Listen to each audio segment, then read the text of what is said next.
You can be in easy pose or lotus, full lotus. And then bring your hands together. Bring your hands to heart center. Close your eyes. And let's just take a couple breaths first.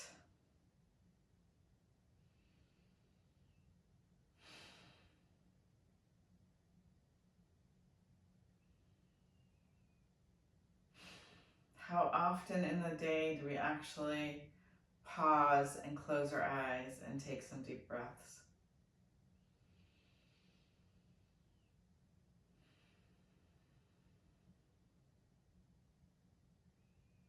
Maybe you want to dedicate today's class to someone.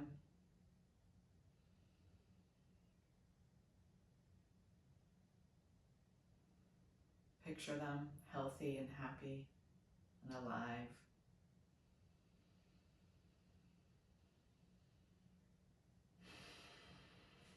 Lift your breastbone into your thumbs, root down through your sit bones. Take a full exhale first, and then we're going to Om 3 times. Exhale it out and inhale.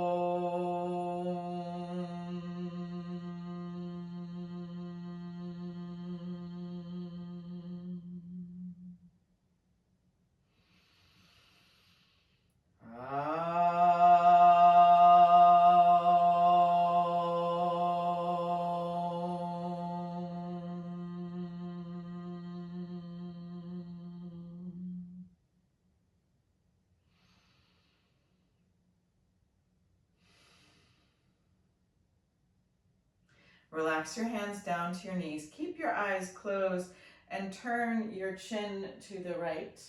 Bring your chin over your right shoulder, feeling the stretch in the side of your neck here. And then release, coming back through center. Turn your chin all the way to your left shoulder. And then release, come back to center. And if you know what this exercise is, you can keep your eyes closed. Bring your thumbs underneath your jaw. And then just start to massage the line of your jaw, doing like little circles. You can use 1 or 2 fingers. And just move your way to the corner of your jaw. And then massaging a little extra on the corner of your jaw. Now come back to center and make that line one more time with circles, massaging your jawline from your chin out towards your ears.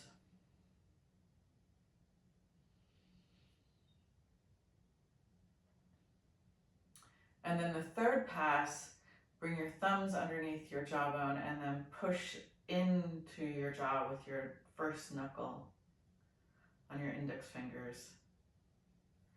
And inch this moving pressure to different points along your jaw. You don't really have to know, acupuncture points here specifically, but you notice there's some areas that are a little bit more tender, some areas that have a little bit more response.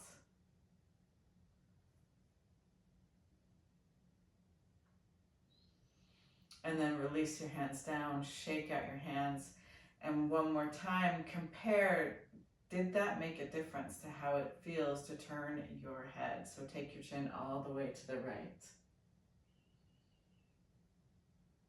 And then coming back through center, take your chin all the way to the left. And then come back to center, open your eyes. And just notice, for me, I really feel the difference, and I think it's so crazy that my neck actually is affected by massaging my jawline. So there you go. Now we're gonna do a kidney series today. So we're gonna start off with a butterfly pose. You can bring the bottoms of your feet together and then slide your heels 2 hands length away from your groin. Grab onto your shins. And then first we're going to activate our chest, pulling our chest through, lifting up our heart, looking upwards, dropping your head back. Maybe smile up to the ceiling. Take a full inhale. And with your exhale, start to roll down. And as soon as your body starts to resist, that's where you soften and pause and come into the yin practice. So let as many muscles as you can find relax. You'll notice if you have to make small adjustments.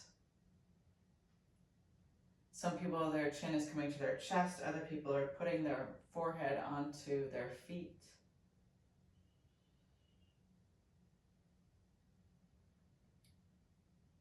Once you have found the right shape for your body, gotten soft and still, then find that place internally that allows you to commit to staying there. Take a full inhale, and with your exhale, sigh out.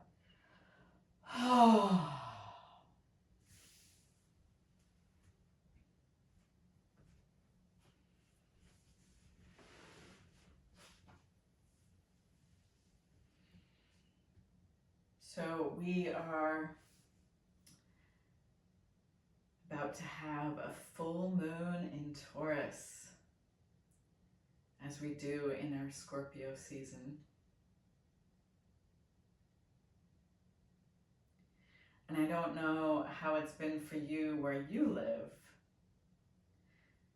but I know several different places where there has been water.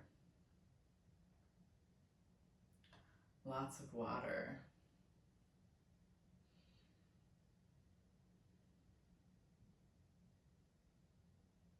Maybe activated by the water trine in the sky.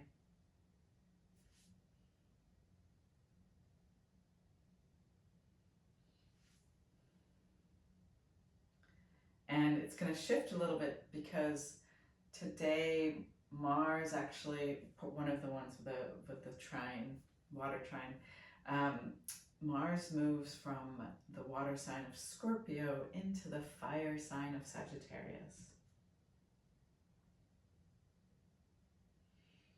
We still have,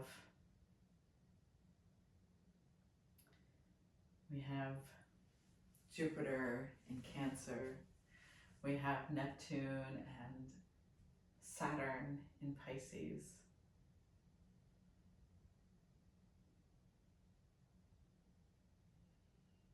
And where the water trine was with Mars before, now it's going to be with Venus eventually.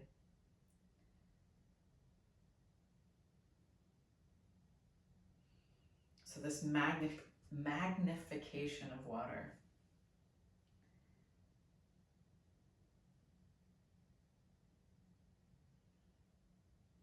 Now, I don't know about you, but when I was younger, a lot younger, I remember people saying like, oh, whenever you dream about water, it's actually a dream that has to do with sex.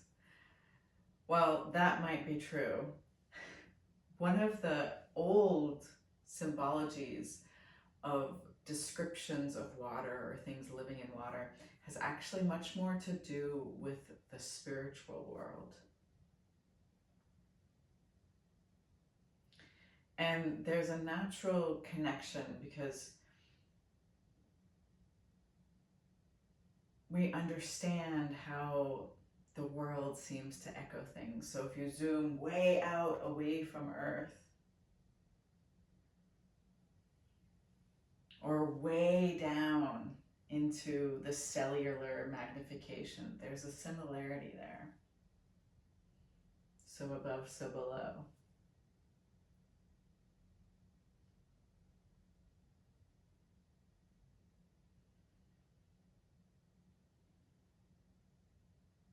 With your next inhale, start to roll up. And we're gonna move into Sphinx pose.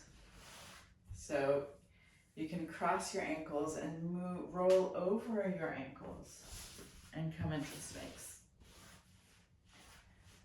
So a back bend is always a counter pose to the forward bend, even if we didn't make it so dramatic today. You can wiggle your elbows just slightly in front of your shoulders to feel more passive in the pose. And if your lower back feels fine, you can take your legs wider to the outside edge of your mat.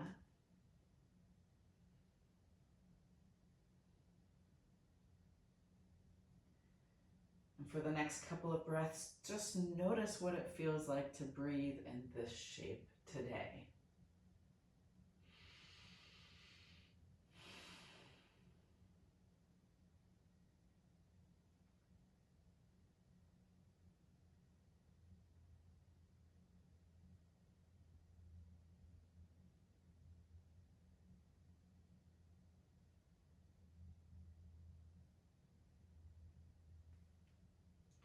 Now, while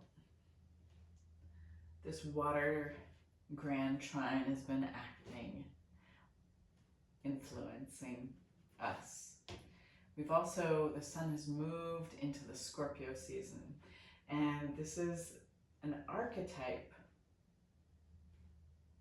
that very much investigates the spiritual realm. It's an archetype that rules death and rebirth, alchemy, transmutation, transformation.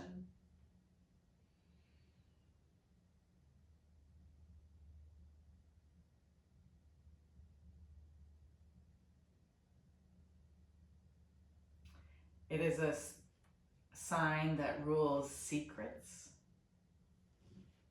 also sometimes in betrayals or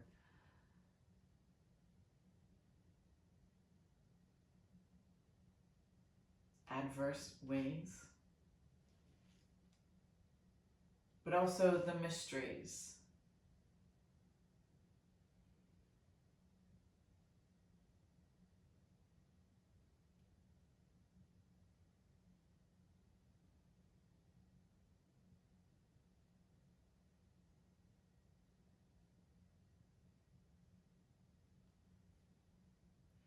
Now, yogi's choice, you can either stay here in Sphinx or you can stretch your arms out, turning your Sphinx into a seal.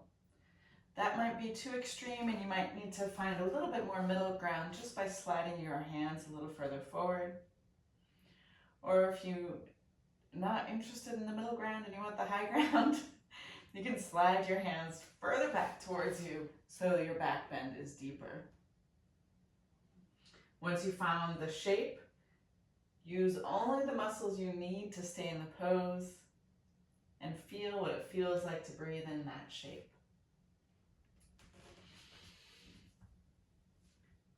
Now, our full moon, as I mentioned, is happening in Taurus, and as always, our full moons give us an opportunity to practice bringing opposite polarities into balance or unity or integration.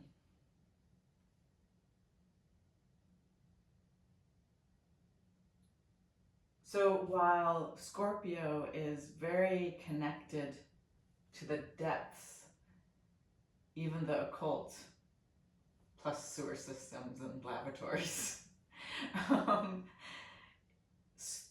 Taurus, on the other hand, is very connected to the experiences of pleasure and our senses that happen between birth and death.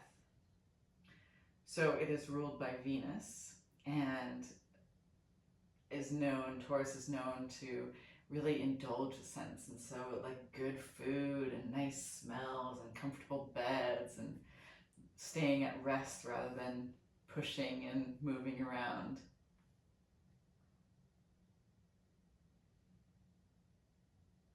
But it's a very earthy sign.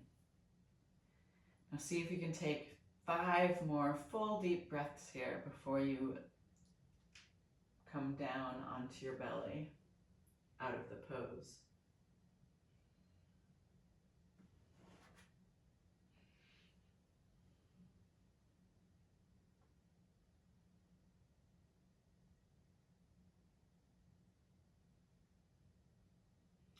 But we want to remember with Taurus that as earthy and slow and sensual as it is also one of it's one of the only zodiac signs where there's a real emphasis on being at peace.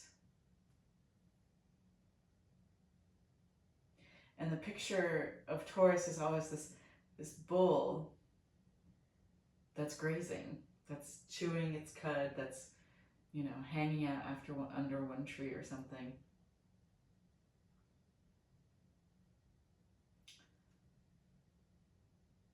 Self-content.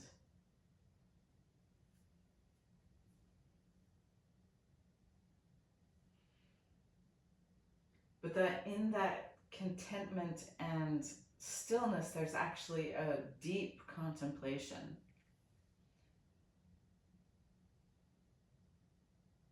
Now bring your hands underneath your shoulders and push back just for a transition, bringing your hips over your knees, and further back, cross your ankles, roll over across the ankles, and ta-da! Your legs come out in front of you, ready for a forward bend. So you can wiggle onto your sit bones and pretend your fingers are little spiders. Open up your heart, moving chest forward first. And once you've come hinged forward, then soften into the bow and the bend, letting your head drop.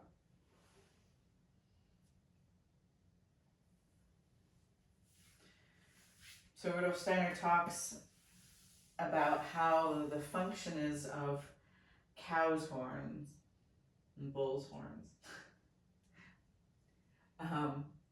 And that it's really this receptive device to be able to listen to the cosmos. And I always like to include that with my contemplation of Taurus, because we don't want to be deceived that it is just an earthbound archetype. That even being on Earth, there is an intimate and direct connection to the cosmos, just like there is for us humans.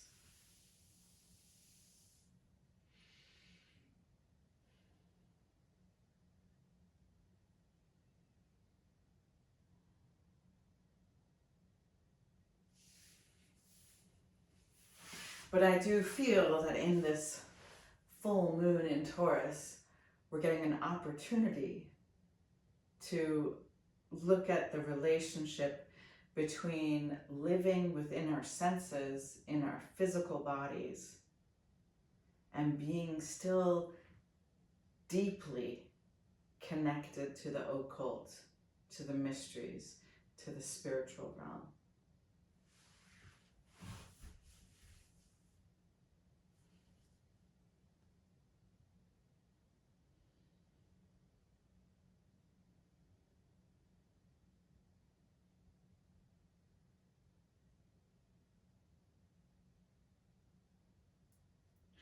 And with this emphasis on earth, the earth element, I also find it so fruitful to think about the being of the earth.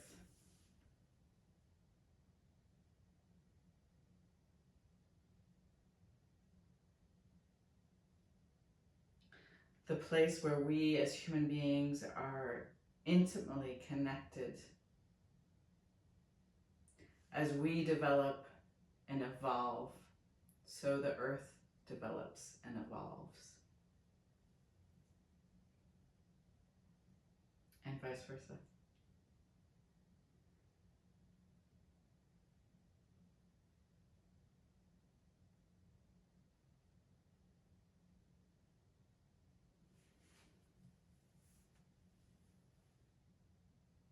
We experience ourselves so clearly as being made up of this combination of physicality and then the non-physical in our feelings and our thinkings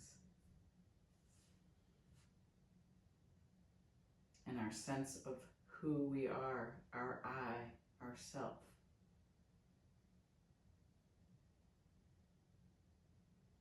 Now start to roll up and bring your hands behind you.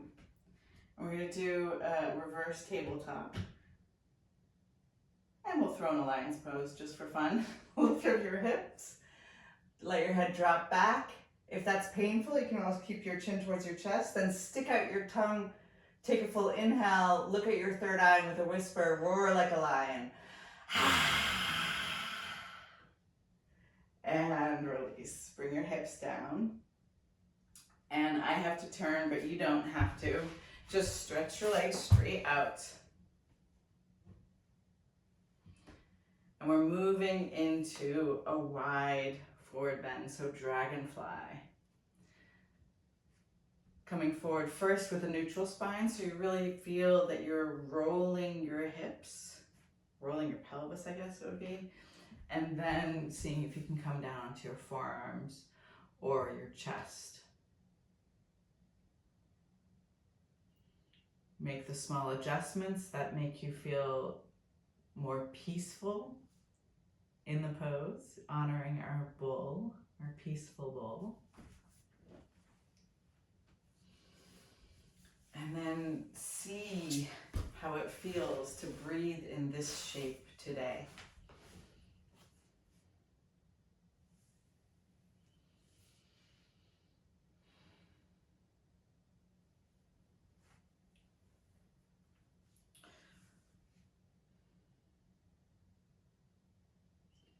So another way to describe kind of like when we see the layers of the human being, we want to start to investigate them even more, and we start to understand that these subtle bodies that we've been talking about in yoga for thousands of years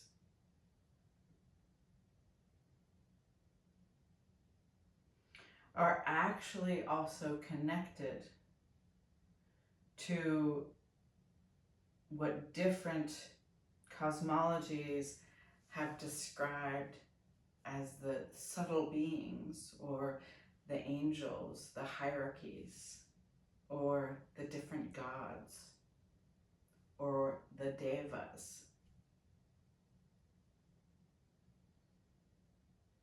You know, one of our tasks as modern human beings is to move towards the pull of the future with what is new and what is being birthed through our consciousness now, without dropping the thread of where we're coming from and where we've been as human beings. This isn't just about hanging on to our history, but understanding that our human development hasn't just been an updating of things on the outside of our bodies, but that our inner evolution has changed the way we experience not only ourselves, our bodies, but also how we experience nature, and also how we experience the stars, how we experience the planets.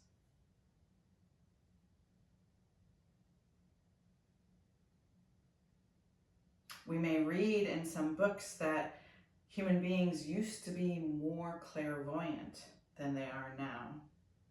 Or said in a different way, that there used to be a time where it was obvious to a human being that they had, of course, a body, but that they had a soul and that they had a spirit.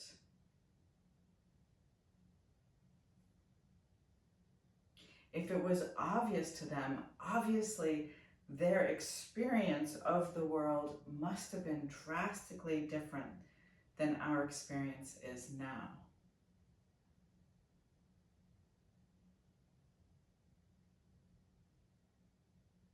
Where they had lived experience of a completely different reality,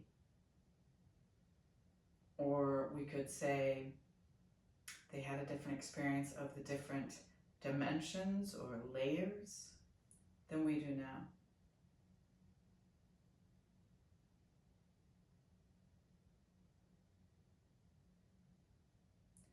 And that we want to hold on to the thread of the wisdom that was alive then, to let it inform our present now, but also help us actually connect to the futures that we are birthing through our creativity and lives now, here. Start to slowly walk your hands back towards you.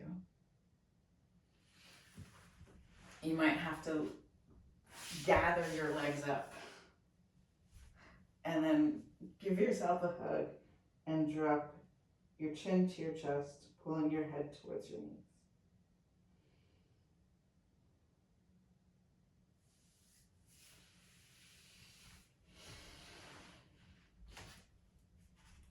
And then start to lift up your head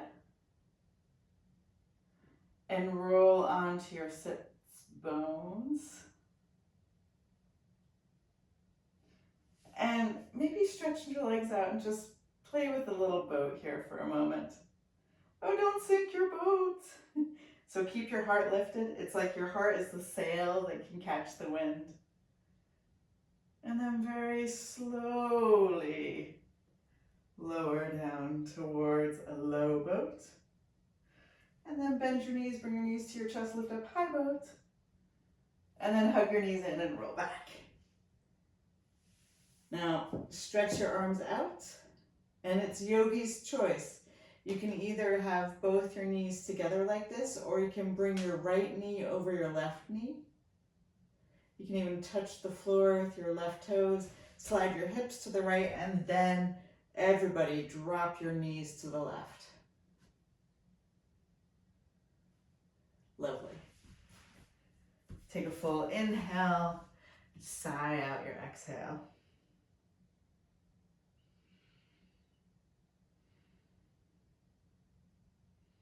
One of the handicaps of being in such an intellectual society, comparatively, is that we've become very skilled at putting things in separate boxes. So we can say, okay, oh, the Hindus and the ancient India, and what they brought to the world was totally different than what later, early Christians brought to the world. The Hindus are talking about all these different gods, and then the Buddhists are talking about these devas, like separate worlds, not describing the same thing. Yet we all live in a world where babies are born in different countries, they learn to speak different languages, and then they describe the world through that language.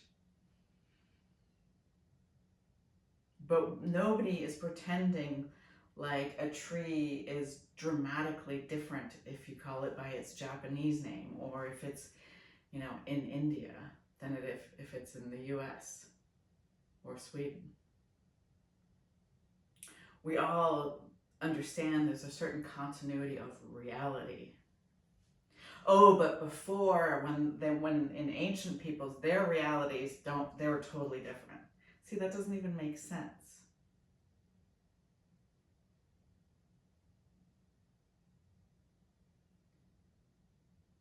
But when we start to be willing to investigate what lies behind the names and the stories.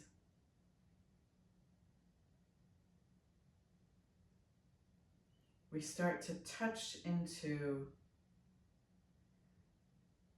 a truth that existed before its description.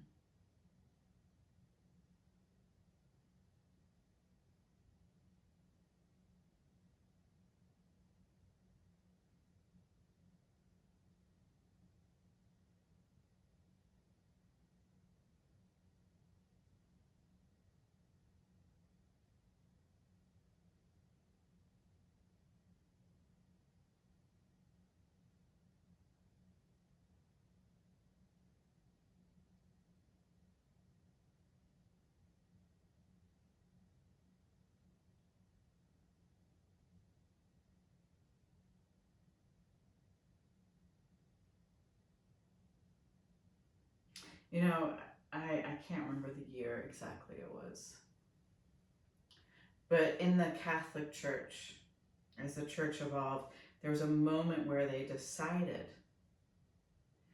to stop talking about the spirit and that it's always about the body and the soul.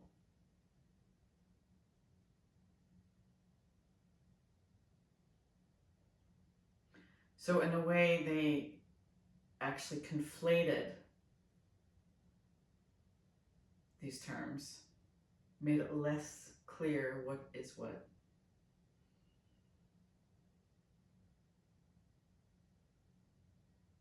Made this something about it in their dogmology, again, obscure, mysterious.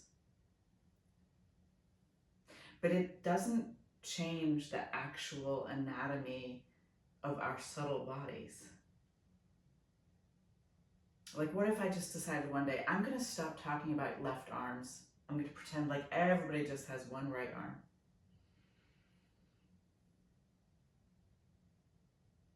Well, this might drastically affect my life, like institutionalize me and all that. It doesn't change the reality that we are still living in a time where human beings they have a right arm and a left arm. No matter what my language is, or what I change in my language and description.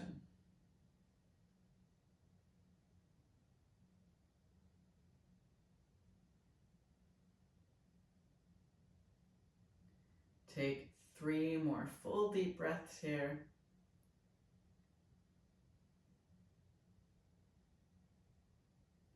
And on your 4th breath, you're going to unwind and stretch your legs long before we go into the other side.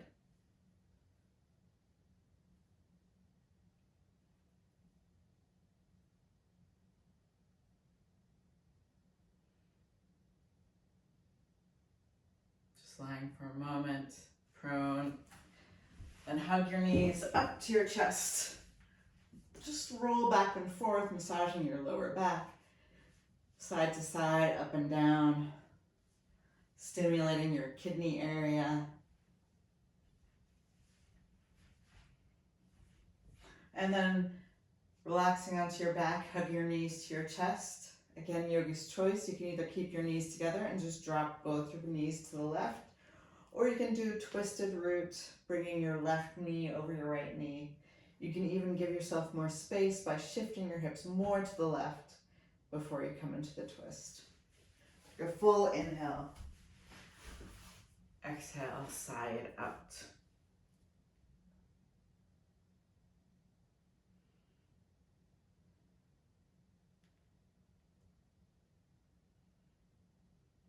Another, I find, curious story when we're studying esoterica is that the evolution of the human being, it was really that the human being at first was outside their own body.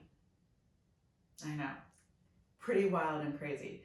Now remember, whenever you are learning esoterica or cosmology, when you hear something, you want to pay more attention to how it feels than how you intellectually react. So one of the things that we're developing through our yoga practice is being able to actually better understand the communication in our body and our presence. So sometimes we'll hear something and our intellect is like, oh, that's freaking crazy. But we know, we recognize that our subtle bodies are disagreeing, that there is something that has been known to us before. Because remember, we are evolved out of humanity that's been clairvoyant, and we in our past lives have been in a different state of consciousness than we are now.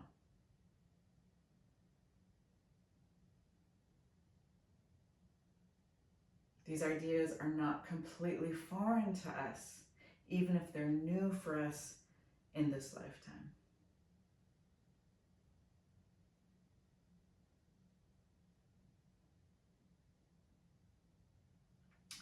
But as Earth evolved and as it became denser and as simultaneously the human being incarnated deeper and deeper into the body, we've come to such a point where we actually have confused ourselves enough that we believe our personality and beingness, our feeling life, our thinking life comes from our physicality rather than from the hierarchies, rather than from other beings, spiritual beings working through us.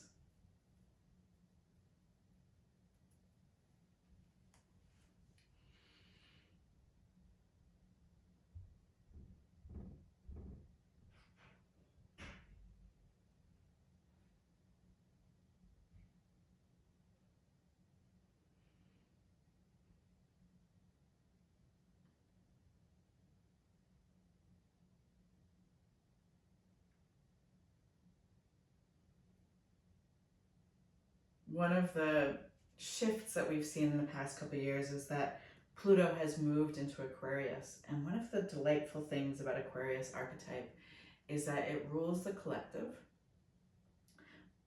as well as the individual. It's like the marker of genius, uniqueness, as well as the collective.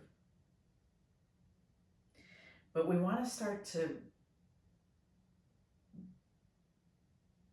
engage with ancient teachings in a modern way. How can we bridge these moments? How can we start to understand the ultimate cosmology is continuous through the human being, continuous with the world, so the earth.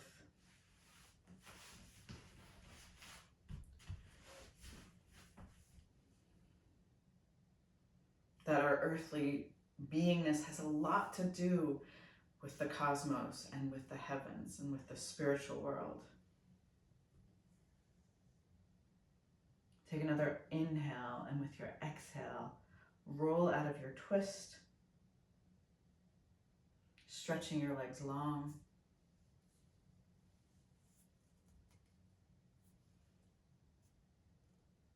You can place your hands on your belly. For a moment.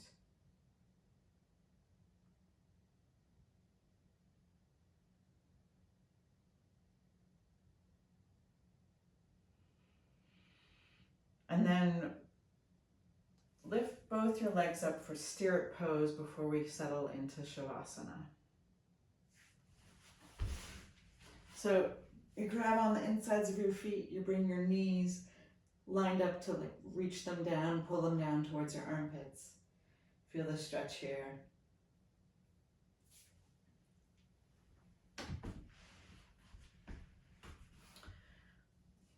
I think especially in this time where we not only can we feel it, but we keep being told it too, that everything is getting more polarized. it becomes a rebel act to try to bring the opposites into one experience, or try to bridge these different archetypes and polarities. So during this full moon in Taurus, investigate, which is totally a Scorpio activity. Contemplate, which is completely Taurus.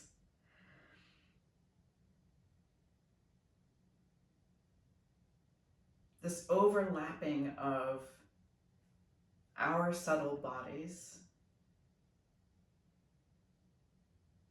with the subtle bodies of the earth.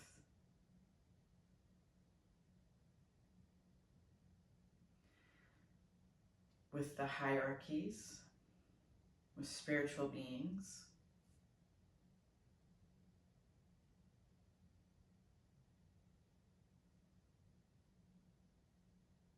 Just as we in astrology understand that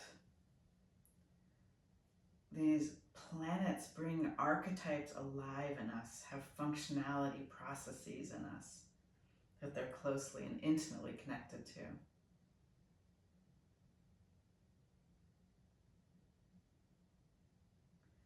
Where the earth lives within the spheres, we're kind of like the inside out version of that.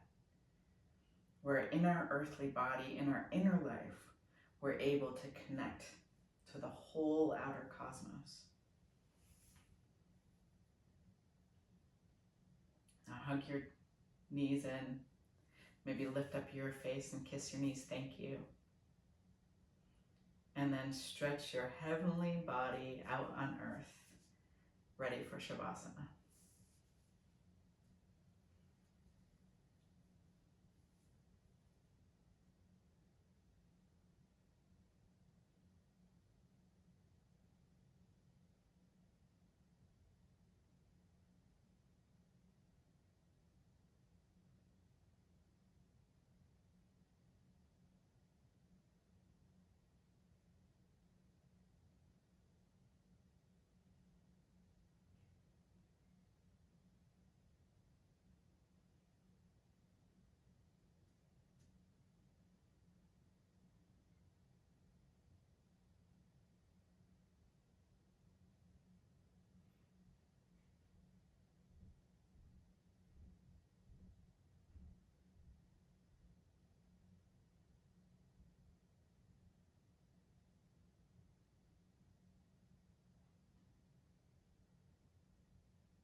With your next inhale, start to invite your breath back to the edges of your body. Wiggle your fingers and your toes. Maybe smile. Stretch your arms up over your head on your next inhale. Stretch your whole body long. And then with your exhale, curl into a ball and roll onto your right hand side, hugging your knees to your chest. And help yourself up into a comfortable seated position. Bring your hands to heart center. Close your eyes and picture the face of someone you dedicated your class to. Happy, smiling, alive, and well.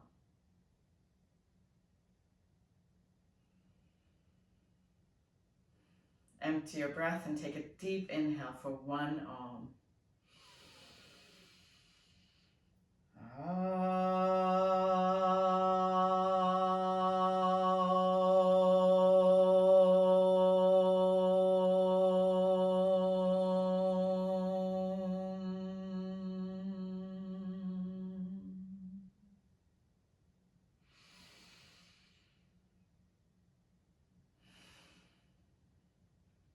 Bring your prayer hands to your third eye. Invite the divine light. And as we bow forward together, we say, Namaste. And so much love.